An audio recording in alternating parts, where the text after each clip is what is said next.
الحمد لله رب العالمين له الحمد الحسن والثناء الجميل وأشهد أن لا إله إلا الله وحده لا شريك له وأشهد أن سيدنا ونبينا محمد صلى الله عليه وعلى آله وأصحابه والتابعين لهم بإحسان إلى يوم الدين أما بعد. وإن شرح the كتاب رسالة اللطيفة by الشيخ العلامة عبد الرحمن بن ناصر السعدي رحمه الله.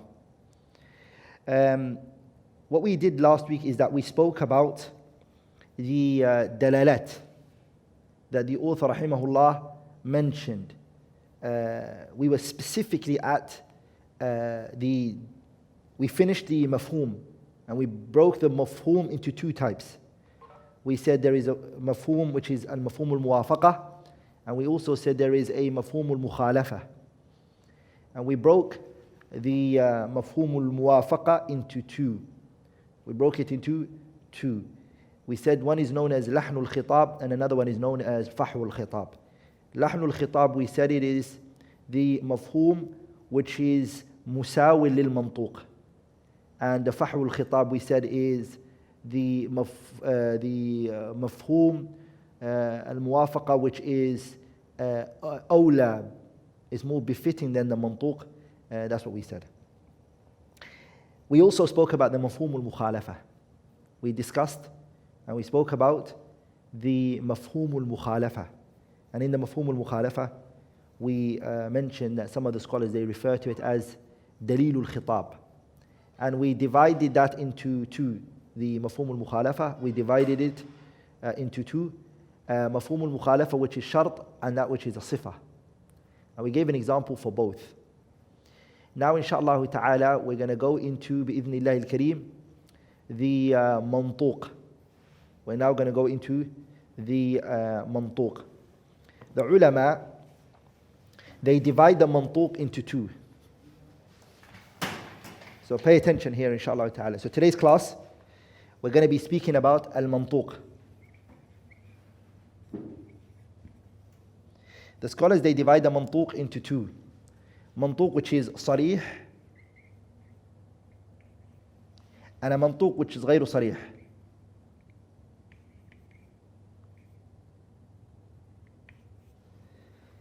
Al-mantuq, again, what we've already spoken about al-mantuq. We already know what a mantuq is. I'm not going to have to repeat it in this class. The difference between al-mantuq and al-mafhum, I've already spoken about it last week. So I'm not going to have to repeat it in this class again. The mantuq, there's a type called sarih, and there's a type called ghayru sarih. The mantuq which is sarih is direct, according to the usuliyin. They divide the sarih into three. No, they divide it into two. Al-mutabaqah and they say at-tadammun. So the mantuq, the ulama, they divide it into two types. The mantuq, sarih and ghayru sarih, direct and indirect. The direct is al-mutabaqah and at-tadammun. Al-mutabaqah and at-tadammun. What does al-mutabaqah mean? And what does at-tadammun mean? We're going to take it, don't worry, inshaAllah ta'ala. Then there is the ghayru sarih, which is the indirect one. This is al-iltizam.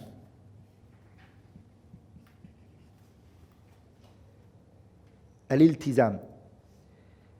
The mantuq which is ghayru sarih is indirect. And this is iltizam. And the scholars, they divide this one into three. Dalalatu al-ishara, dalalatu al-iqtida', and dalalatu al-ima'.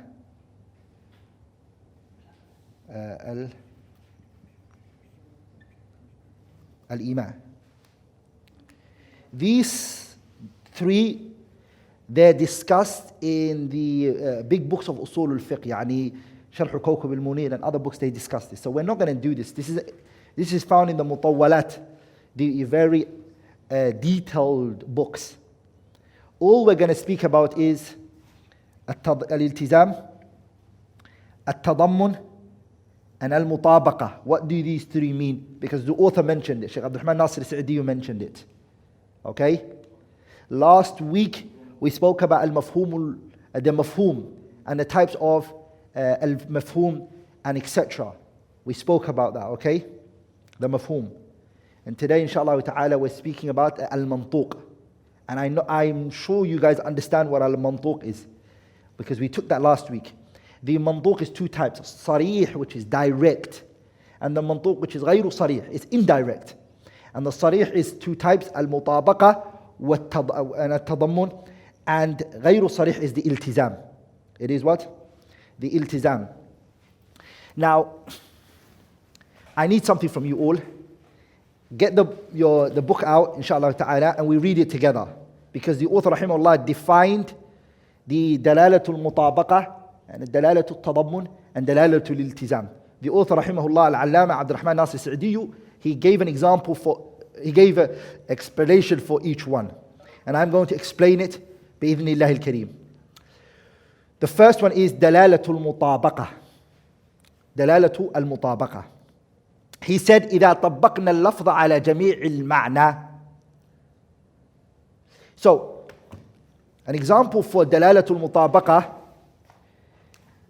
I'm going to give you guys an example, an understandable example, and then inshallah ta'ala, I'm going to, once I give the example, I'm going to give you the example from the religion, but I'm going to give you a worldly example. The word house. So you hear the word house. The word house. When you think about a house,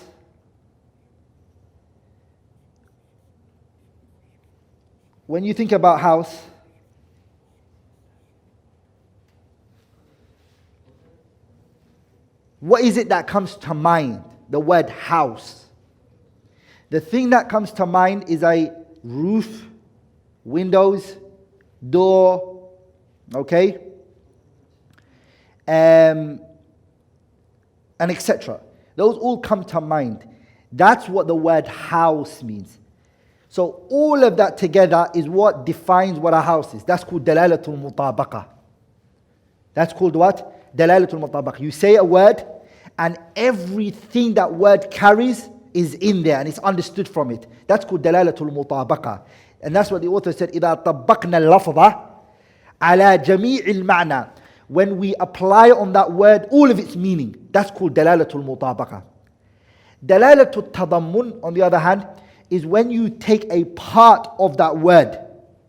For example, if I now say door. Door is a part of a house. Tadammun. You've taken, the author mentions it here, إذا استدللنا بلفظ على بعض معناه. We take a part of the meaning that's in the word. So the word house, inside a house is a door. That's called dalalatu at-tadammun. Dalalatul iltizam is what? Dalalatul iltizam is, I see a house that has a windows, has locks, has a chimney, has a roof, has doors. I know it was created. Someone made it. It was created. It was somebody made this. That's called dalalatul iltizam. It necessitates it. That this house was made. How did these windows come about? How did this door come about? How did these chimney and everything come about? We've necessitated from the word house that there was a maker of this house. Does that make sense? I'll give you an example. I'll give you an example of a religious issue. Okay? This was a worldly issue, sahih, a practical example that you can all relate to. We have the name Al-Khaliq.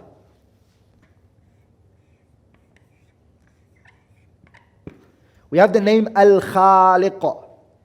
We have the name Al-Khaliq. This word Al-Khaliq, if we do Al-Mutabaqa, which is إِذَا طَبَّقْنَا اللَّفْظَ عَلَى جَمِيعِ الْمَعْنَى, we apply this word in all of its meaning, it carries two meanings. That and as-sifah. That and as-sifah. That means an essence. As-sifah means a description, an attribute. So we know this al-Khaliq refers to a that, an existing one. That's that. And we also know that there's a characteristic in here as well, which is what? Khalq, creating. Creating. When you say al-mutabaqa, you take those two meanings with it. That's mutabaqa. At-tadammun means when you choose to take one of them. You choose one, you take one, and you leave the other one. So you say sifa. Are we all together? You take the sifa, and you leave the other thing. Just like we did with the house. We only took the door, which was part of the house. So the sifa is part, sifatul khalq is part of al-khaliq. Al-iltizam is what? Al-iltizam is, if I now look at this word al-khaliq, what does it necessitate if a person wants to be a creator? What it necessitates is two other characteristics. It necessitates two other characteristics.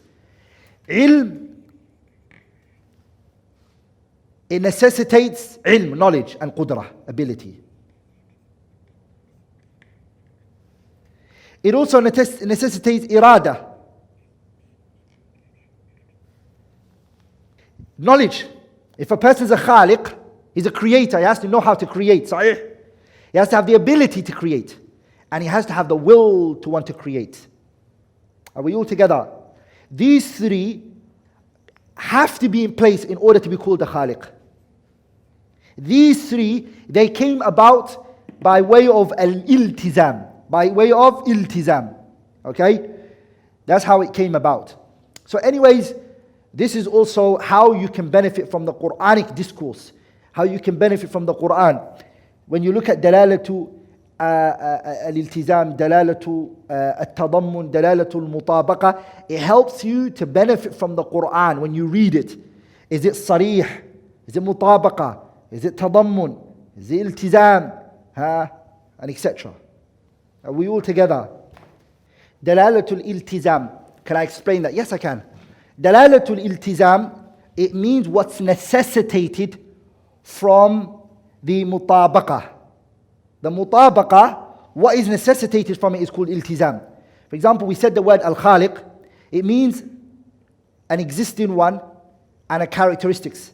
The existing is that al-khaliq means the creator. So it's talking about one that exists, which is Allah. And it also refers to the characteristics of creating. Okay? Those two together is called mutabaqa. Together. Taking one is tadammun. If you take one and you leave the other one, it's called tadammun. If you look at the word al-khaliq and you ponder on it and you contemplate on it, you realize in order for Allah to be a khaliq, He has to have ilm, which He does. He also has to have al-qudra wal-irada. He has to have the ability and also the will to want to create. A person might have the knowledge of something, but not want to do it. I have a knowledge of something, but I don't want to do it.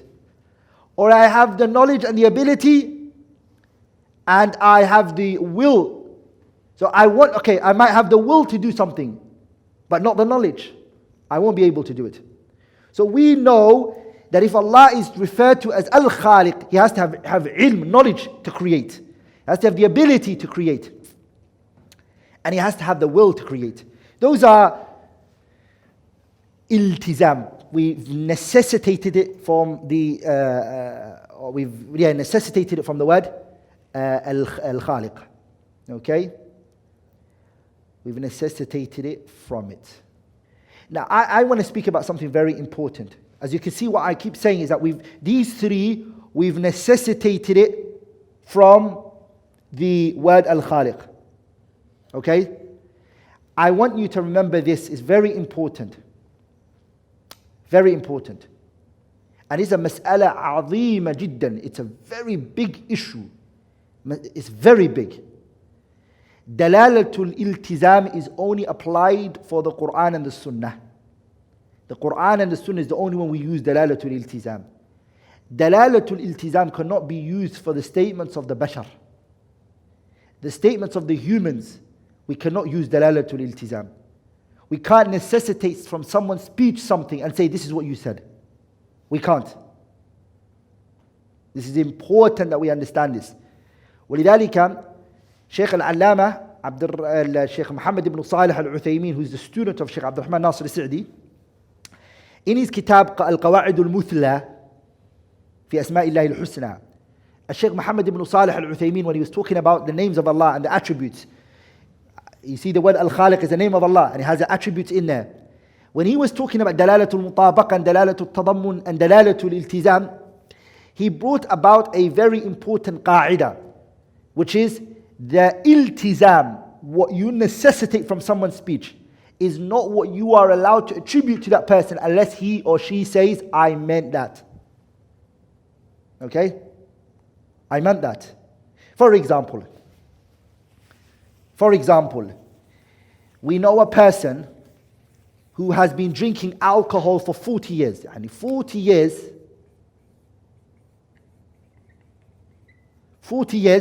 this person has been consuming, has been having alcohol. Okay? And they were having alcohol publicly. They were having it in public. They were drinking it publicly. They didn't care who was there. Okay. They also consumed the alcohol even on their deathbed. Whilst they're dying, they're passing away, they've got the alcohol in their hand and they are what? They're drinking it, they're sipping it, and they're on their last moments in this world. Now, someone can look at that and say to himself, you know what? This person drinking alcohol for 40 years, publicly drinking it, and careless about what the people have to say, not even embarrassed, not even ashamed. Also, drinking on his deathbed, knowing that he's going to die. This person only did that because he believed that the alcohol was halal. And because he believed the alcohol was halal, he's not a Muslim. And so that reason we're going to consider this person as to be a disbeliever. Now, this person didn't say that they believe the alcohol to be halal. This person never said it. He never uttered those words.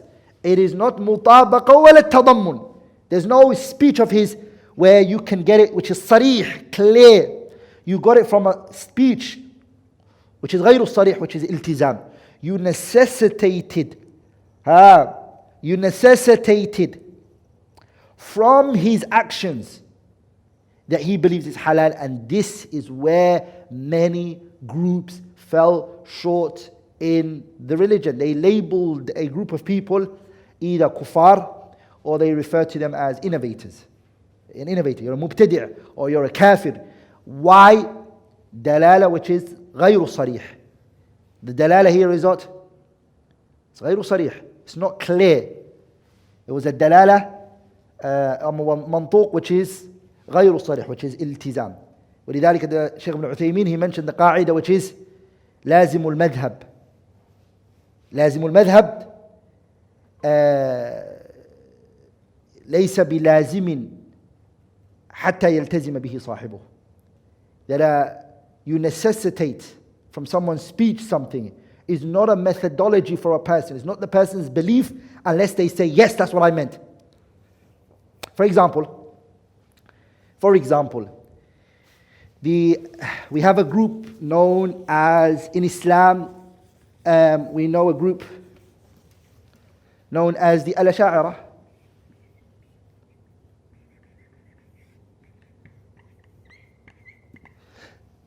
The Al-Asha'ira. Al-Asha'ira are min firaq al-dalal, from the 72 that are going to go to the hellfire. That's what they are as a group. They're from the deviated group. Okay? They are not from the saved sect. They are from the deviated group. Okay? Ponder here now. The Asha'ira, they negate They negate some of Allah subhanahu wa ta'ala's characteristics. يعني صفاتullah, some of Allah's characteristics, they negate it. They say this characteristic is not, for example, صفة العلو, that Allah tabarak wa ta'ala is above His throne. Ar-Rahmanu ala al-arshi istawa. Allah is istiwa. The characteristics of istiwa, they negate it. Can we then say their negating of these characteristics of Allah subhanahu wa ta'ala and the other characteristics necessitates that they are worshipping a God who is deficient, and they believe God is deficient, and because they believe God is deficient from these characteristics, they are non-Muslims? Can we say all of that? That is iltizam. You're necessitating it from their speech. Okay? You're necessitating all of that chain from their speech. Because what they are going to say to you is that I do not believe that I am stripping from Allah His completeness. If that's even a word. I am not. So what we say is that they are deviated. They are not from the groups that are going to, they're not going to be from the saved group, but they are also not disbelievers. Yani their negating of this characteristics of Allah does not make them a disbeliever. So, summarize, the issue of al-iltizam, necessitating, is not applied for the human being. We don't use that for humans.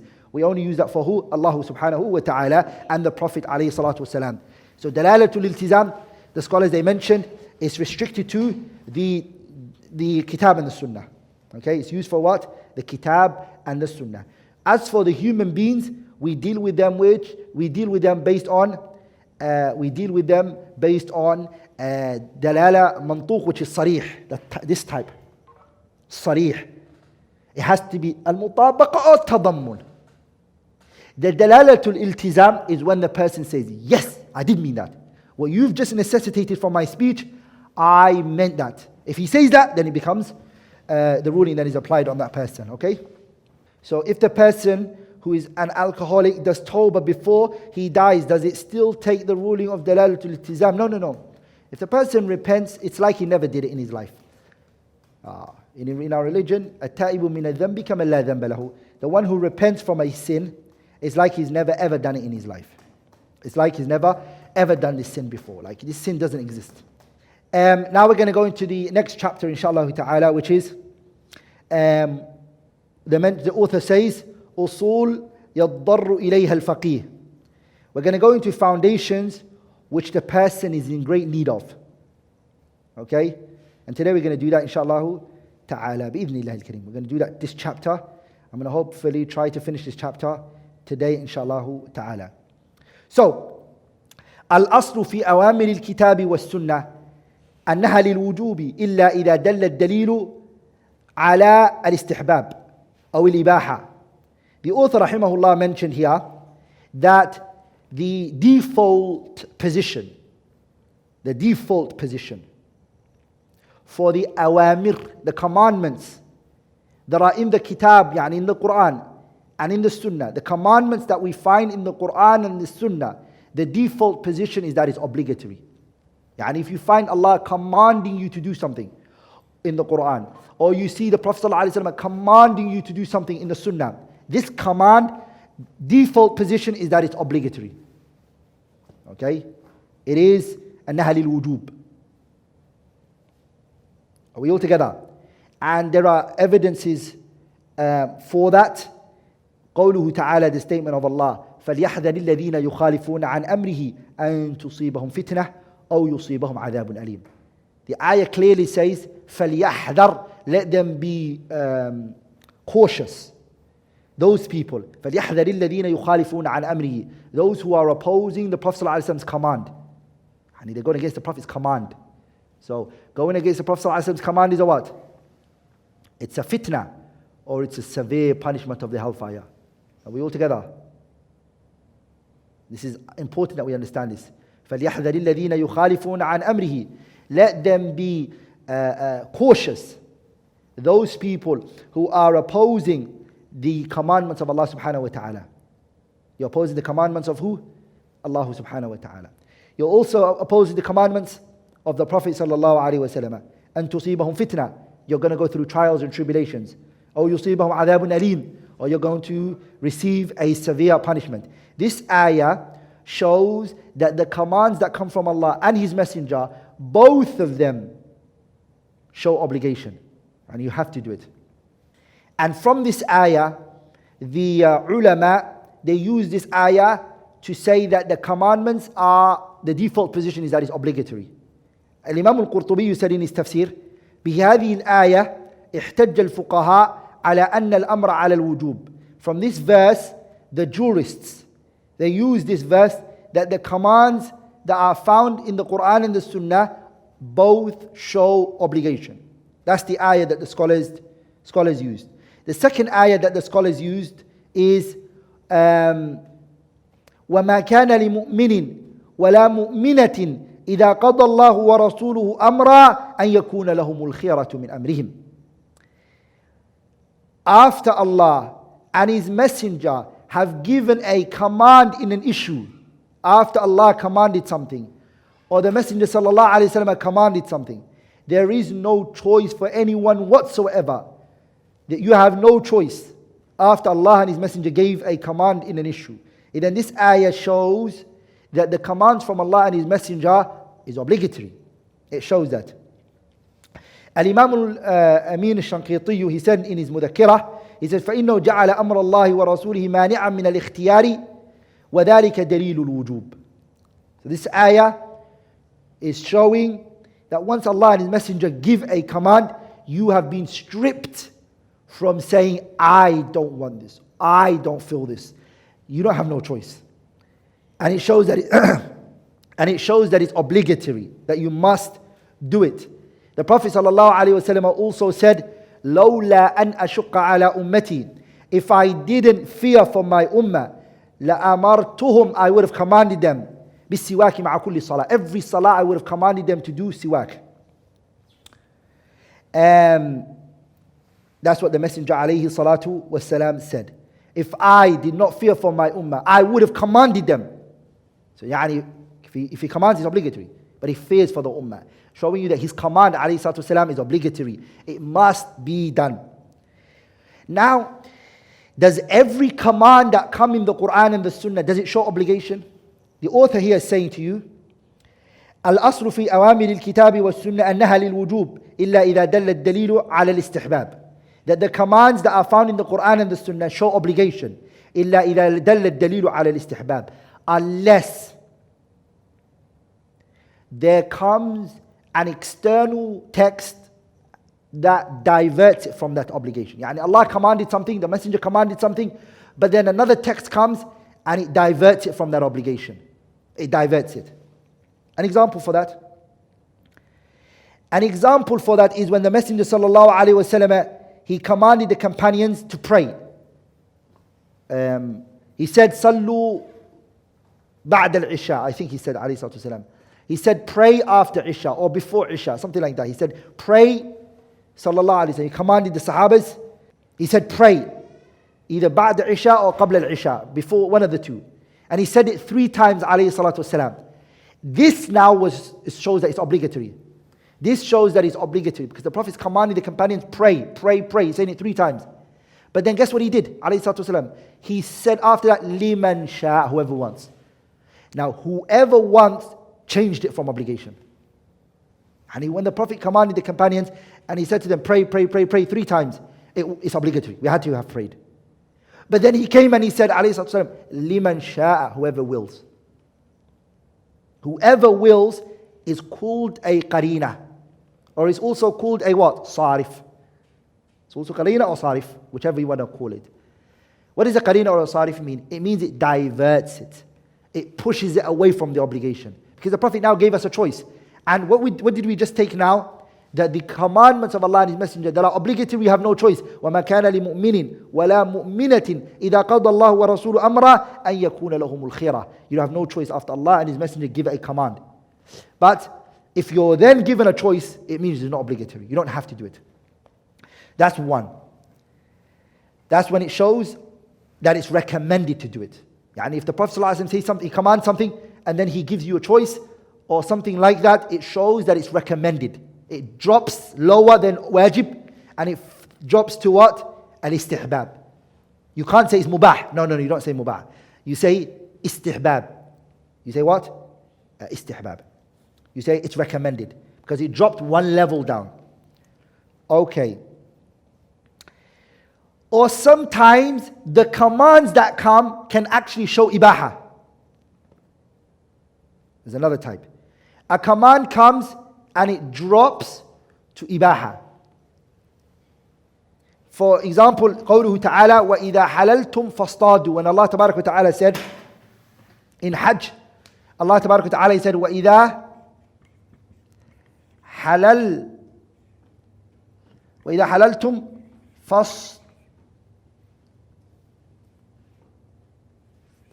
فَاصْطَادُوا. Allah Tabarak wa Ta'ala, He said فَاصْطَادُوا. وَإِذَا حَلَلْتُمْ. When you guys are in Hajj, Allah Tabarak wa Ta'ala said وَإِذَا حَلَلْتُمْ. Once you clear yourself from the state of Ihram, you take off your Ihram, your Hajj is over. Allah Tabarak wa Ta'ala, He said فَاصْطَادُوا. Allah Tabarak wa Ta'ala commanded the Sahabas to do what? He commanded them to do istiyad. Istiyad is to hunt. The word fastadu, what does it show us? Fastadu shows us it's a command, it's an amr. So does that mean when the people finish Hajj, they have to go and hunt? Is it a must? Do they have to hunt? Now here is another thing, which is, if a command, amr, if a command, okay, comes after a prohibition. So a command comes after prohibition. A command, this is the command, it came after prohibition. The prohibition was what? The Sahabas were prohibited from doing hunting. They were prohibited from it. Allah Ta'ala said to them, you can't do hunting. Because Allah Ta'ala, what did He say in the ayah? لا تقتلوا الصيد وأنتم حرم. Do not kill the livestock whilst you're in a state of ihram. يعني they were muharram. Then a command came after the tahrim. That prohibition, a command came for them. Which is what? Fastadu, go and hunt. The scholars, they say, a command comes after a prohibition, takes it back to what it used to be. Are we all together? It takes this thing back to what it used to be, the hunting. The command came after a prohibition. Before the prohibition, what was it before? What was the hunting? It was mubah. You can do it if you want to. The hunting before the prohibition was mubah. If you wanted to hunt, you can. And if you want, you didn't have to. After it being mubah, it got prohibited. For a period of time, which is Hajj. It was prohibited. And then Allah Ta'ala commanded us to go and hunt. This command takes it back to what? It takes it back to what it used to be. Okay? Some scholars, they say it takes it back to ibaha. Don't say that. Because sometimes it can take it back to istihbab, recommendation. So that's why I'm saying it takes it back to whatever it used to be. If it was mubah, it takes it back to mubah. And if it was recommended, it takes it back to recommended. Okay? Are we all together? Okay. وَإِذَا حَلَلْتُمْ فَاصْطَادُوا. That's what it is, for example. Another example for this is يَا أَيُّهَا الَّذِينَ آمَنُوا إِذَا نُودِيَ لِلصَّلَاةِ مِنْ يَوْمِ الْجُمُعَةِ فَاسْعَوْا إِلَى ذِكْرِ اللَّهِ وَذَرُوا الْبَيْعَ. وَذَرُوا الْبَيْعَ is a prohibition. The Sahabas have been prohibited from buying and selling. For this time of Jum'ah, Salatul Jum'ah, they told you can't buy and sell. And then look what Allah Ta'ala, He said, فَإِذَا قُضِيَتِ الصَّلَاةُ فَانْتَشِرُوا فِي الْأَرْضِ وَابْتَغُوا مِنْ فَضْلِ اللَّهِ. فَانْتَشِرُوا, go and look for the light, go and look for your rizq. Does that mean they're not allowed to stay in the masjid? Are they forced to leave the masjid? Are they going to be told, get up, you have to leave the masjid because Allah commanded you to go and look for your provision? You can't wait for Asr, for example, after praying Jum'ah. No, what we say is that the command here is what it used to be before. Okay? It takes it back to what it was before. What it used to be before. That's important to understand, okay? Like in the asl is that al-amru yaqtadi al-wujub. The asl is that that the amr shows, the default position is that amr shows obligation. That the amr shows obligation. That's the default position. It can show recommendation if the person is being given a choice. It can also become recommendation that if there's a prohibition, if there's a command that comes after a prohibition, and it used to be mubah, it used to be istihbab, it was recommended, it takes it back to what it was. Another one is, sometimes the command can be seen as ibaha. So this way, إِذَا حَلَلْتُمْ فَاصْطَادُوا, we say, amrun, it's a command, lil ibaha. We don't say lil wujub. We say this command is mubah. How do we know it's mubah? Because it's a command after a prohibition. Okay? Another thing I want to say is that the commands are not taken from the Prophet's actions. And the Prophet's mere action does not make something wajib. And the mere doing of the Prophet ﷺ alone does not show obligation. Obligation is taken from a statement. It's taken from what? It's taken from a statement. Okay? The reason is because the Prophet's actions are divided into so much. Things that he did out of culture, things which he did out of his natural mindset, his natural way, alayhi salatu wasalam. Okay? ولذلك, if you look at the books of usul al-fiqh, they mainly deal with the wordings, alfaz, al-kalam. You see, the chapters in al-af'al, actions of the Prophet, are very little chapters. They're not big. The big chapters are all to do with the wordings of the Quran and the Sunnah. ولذلك the Prophet ﷺ praying the salah did not make it obligatory. When somebody asks you, what's the evidence that salah is obligatory? You don't say, because the Prophet prayed. That's a weak dalil for you. You have to say, Allah Tabaraka Ta'ala said, وَأَقِيمُوا الصَّلَاةَ, Allah commanded. And you can also say the Prophet said, صَلُّوا كَمَا رَأَيْتُمُونِي أُصَلِّي. If the Prophet's actions alone were obligatory, the Prophet could have just stood up and prayed, and he wouldn't have said to his companions, صَلُّوا كَمَا رَأَيْتُمُونِي أُصَلِّي, pray the way you see me pray. The reason why he said to them, pray the way you see me pray, is because it makes it obligatory. Okay? The same with Hajj. He said to his Sahabas, خُذُوا عَنِّي مَنَاسِكَكُمْ, take your Hajj from me. His actions are not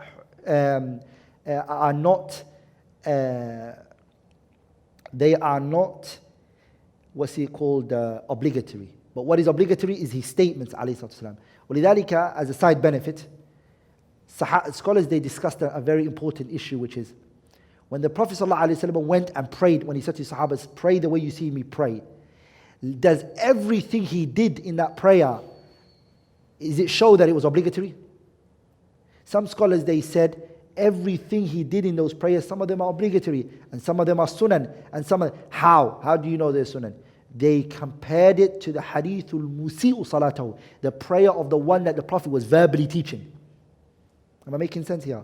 There was a man who came into the masjid, he didn't pray properly, and he came to the Prophet, he greeted him, he said to the Prophet, Assalamu alaikum. The Prophet said, Irji' fasalli fa innaka lam tusalli, go back and pray, you haven't prayed. The man went back and the Prophet kept saying to him, Salli fa innaka lam tusalli, irji' fasalli fa innaka lam tusalli, until the man said to the Prophet alayhi salatu wasalam, Ya Rasulallahi, wallahi la uhsinu ghayra hada fa'allimni. He said, وَالَّذِي بَعَثَكَ بِالْحَقِّ نَبِيًّا مَا أُحْسِنُ غَيْرَ هَذَا فَعَلِّمْنِي. I can't perfect my prayer, this is all I know, teach me. The Prophet stood up and he told him what to do. So some of the scholars, they said, we see a slight discrepancy between what the Prophet prayed in some situations and what he had said to the man who he was teaching. And they gave weight to what he said to the Sahabi. Are we all together, brothers and sisters? Whatever he commanded him to do, they say it's wajib. And whatever he didn't command him in that prayer is thrown into that which is sunan. Am I making sense? So this shows us the concept of actions and speech. The author then says, وَالْأَصْلُ فِي النَّوَاهِي, the asal, the default position of the Prophet's prohibitions, when the Prophet prohibits something, is أَنَّهَا لِلتَّحْرِيم, that is haram. If the Prophet prohibits us from something, or Allah prohibits us from something, it shows that it's haram. What's the dalil for that? وَمَا آتَاكُمُ الرَّسُولُ فَخُذُوهُ وَمَا نَهَاكُمْ عَنْهُ فَانْتَهُوا. Whatever he prohibits you from, stay away from. Meaning it's haram, you can't do it. So if someone asks you, does the Prophet and Allah and His Messenger, what they command us, does it show obligation? You say yes. What's the evidence for that? فَلْيَحْذَرِ الَّذِينَ يُخَالِفُونَ عَنْ أَمْرِهِ أَن تُصِيبَهُمْ فِتْنَةٌ أَوْ يُصِيبَهُمْ عَذَابٌ أَلِيمٌ. If someone says to you, okay, whatever the Prophet prohibits us from, is it haram? You say yes, it is haram. What's the evidence for that? وَمَا آتَاكُمُ الرَّسُولُ فَخُذُوهُ وَمَا نَهَاكُمْ عَنْهُ فَانْتَهُوا. But just like we said about the commands, there can be a qarina, a sarif, that turns away the prohibition from haram to karaha, disliked. Okay? It can be. There are things that can turn it away from it being haram. Now we're going to go into wal aslu fil kalami. So we finished the default position for the amr, and we've taken the default position for the nahi, the prohibition.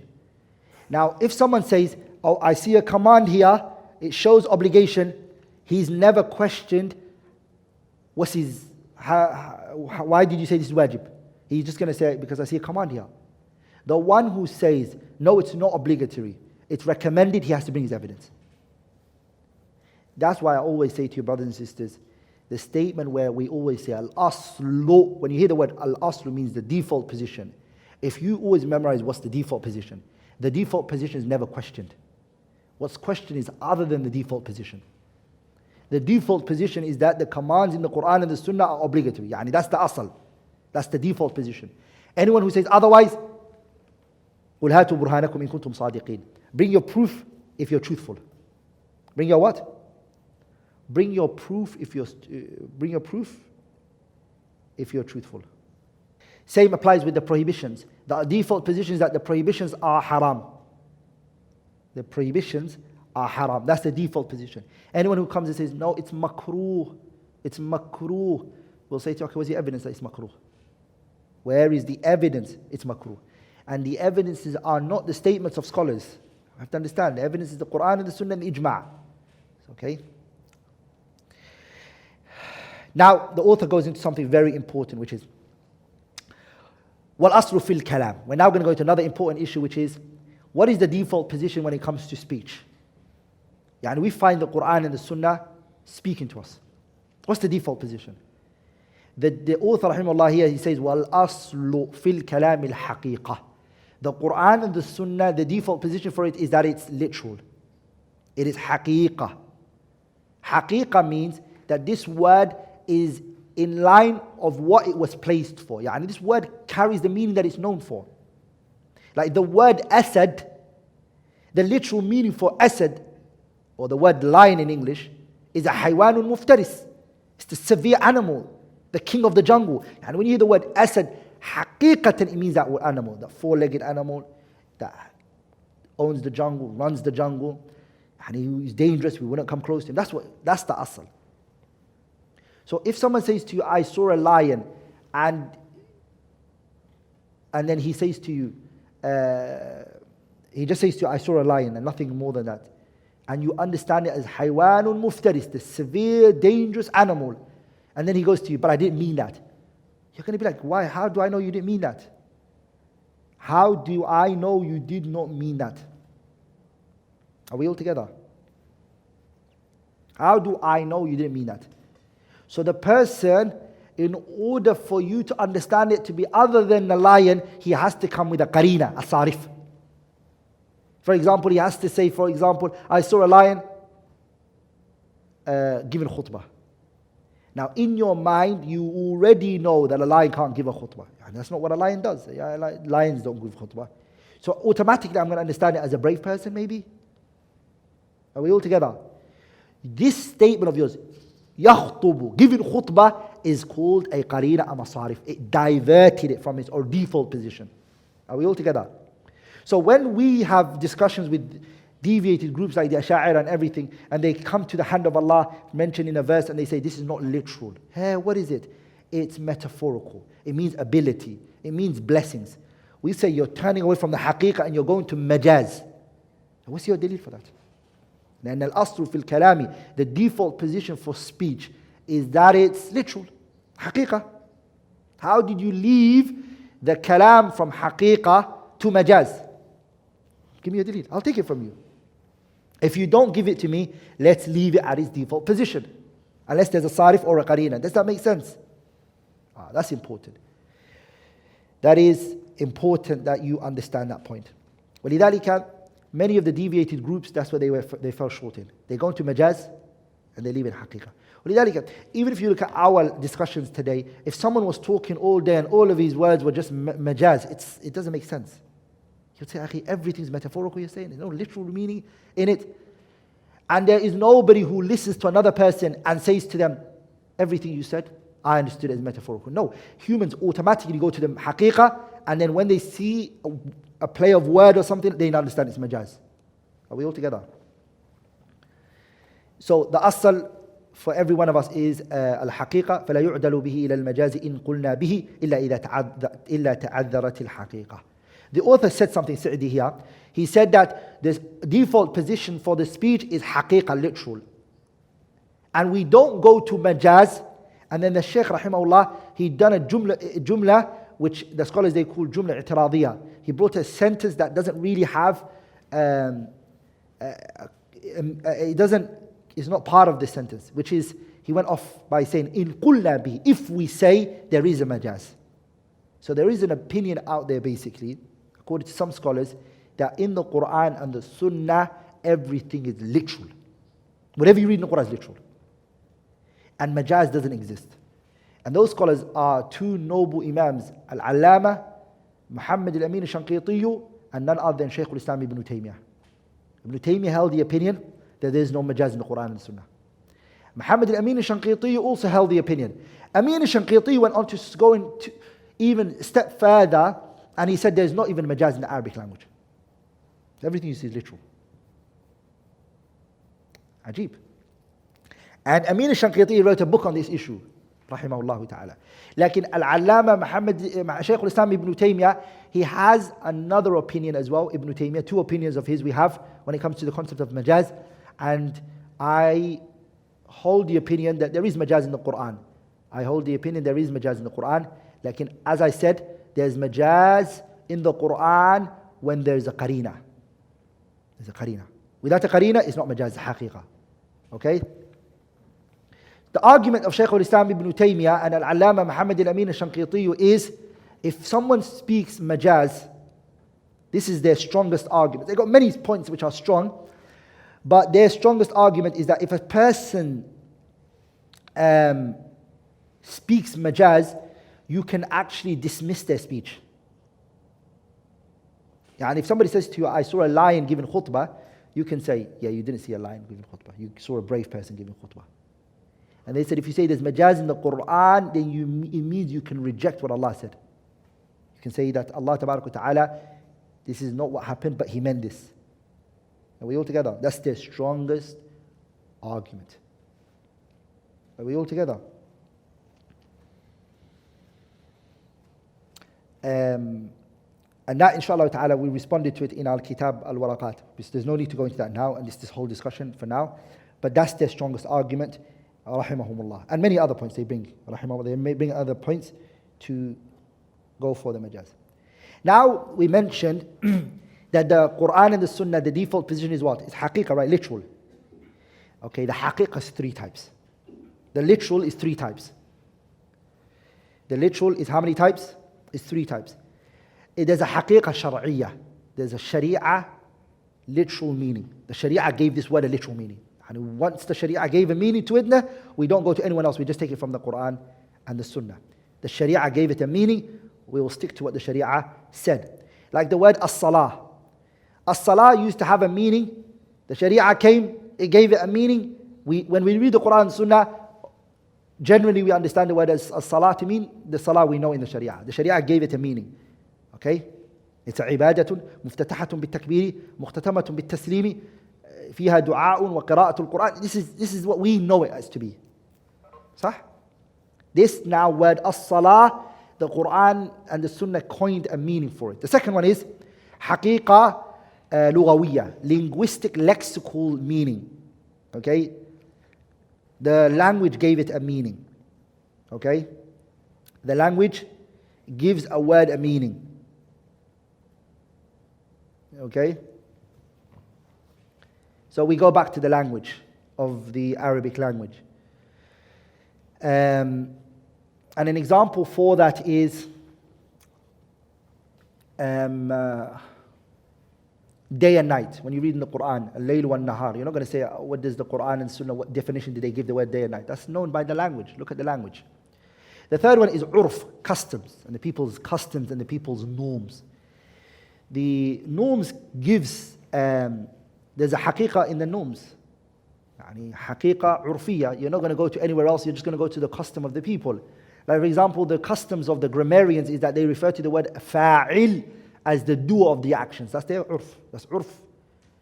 That's the haqiqah urfiyah. That's the definition they coined amongst themselves. That's their custom, the customs of the grammarians. Okay? And for example, in our religion, there are, things that the Sharia restricted us to go back to the customs. Okay? The author, rahimahullah, concluded this chapter that we're going to finish with, inshallah ta'ala, with something very important. The author, rahimahullah, he mentioned something very important at the last point. He said, فَمَا حَكَمَ بِالشَّارِعُ وَحَدَّهُ وَجَبَ الرُّجُوعُ فِيهِ إِلَى حَدِّ الشَّرْعِ.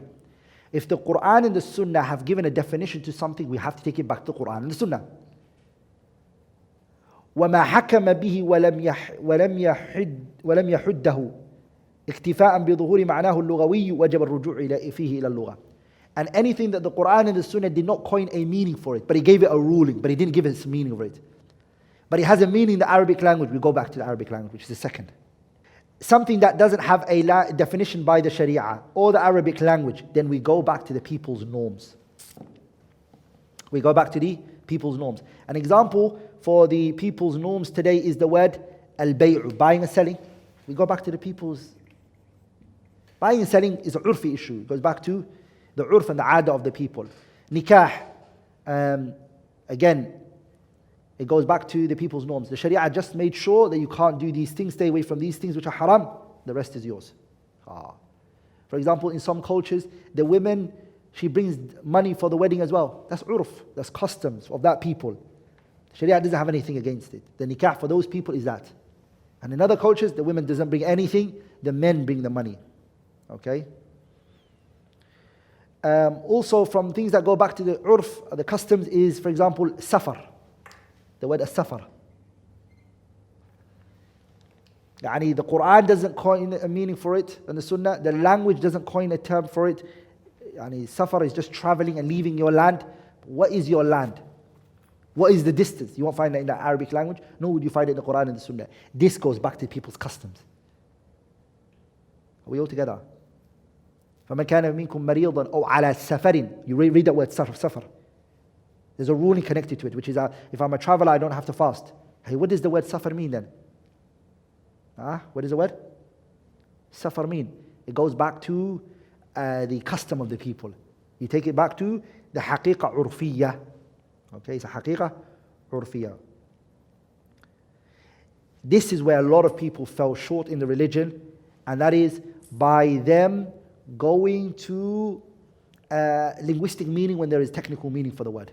And he's talking about the linguistical meaning of the word is this, and he's applying that, when in reality the Quran and the Sunnah have already given a meaning to it. Or you're going to the custom of the people, and you're giving the custom so much weight, but the Quran and the Sunnah has actually given a meaning to this. Are we all together? The Quran and the Sunnah have given a meaning to this. So inshallah ta'ala, this is important. This topic is very important. I advise you all to inshallah ta'ala try to look more into it. The haqiqah shar'iyyah in the Quran and the Sunnah is very important, and it's very beneficial you learn it. Okay? I'll take questions inshallah ta'ala. Anyone who has questions can ask, and then we will conclude inshallah ta'ala.